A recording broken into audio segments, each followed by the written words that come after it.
용담댐 방류로 하류에 있는 금산과 옥천, 영동 등 4개 군에서 주택과 농경지가 침수되는 엄청난 피해를 입었었죠. TJB가 지난 월요일 보도한 것처럼 수자원공사가 왜 갑자기 방류량을 늘렸는지, 사전에 충분히 조절할 수 없었는지 피해 지역의 항의가 빗발치고 있습니다. 해당 자치단체장들이 갑작스러운 방류로 인한 인재라며 수자원공사를 찾아 보상을 촉구했습니다. 김철진 기자입니다. 지난 8일 전북 진안 용담댐에서 평소 10배에 가까운 초당 2,900여 톤이 방류됐습니다. 갑작스럽게 댐에서 물이 쏟아지자 금산과 옥천 등 하류 4개 군에서 주택 204채, 농경지 745헥타르가 물에 잠겼습니다. 피해 주민들은 지난달 30일 이미 홍수기 제한 수위를 넘긴 용담댐이 방류량을 늘리지 않고 오히려 평소 7분의 1 수준까지 줄이는 등 수위 관리를 제대로 하지 않다가 갑작스럽게 쏟아진 비에 발생한 인재라고 주장합니다.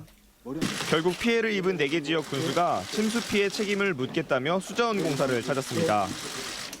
폭우가 쏟아지기 전 미리 수위를 낮춰 집중호우에 대비할 수 있었는데 댐 관리를 소홀히 했다는 겁니다. 자연 재해라기보다는 인재이기 때문에 피해 보상은 무조건 수자원공사에서 해야 된다는. 이에 대해 한국수자원공사는 집중호우 이전에도 방류량을 줄여달라는 주민들의 요청이 있었다 밝혔습니다. 다만 이번 피해의 유감을 표하면서도 유례없는 비 때문에 어쩔 수 없었다며 인재라는 주장에는 세밀한 조사가 필요하다 답했습니다. 제가 지금 상황에서 인재다 천재다 지금 밝힐 상황은 아닌 것 같습니다.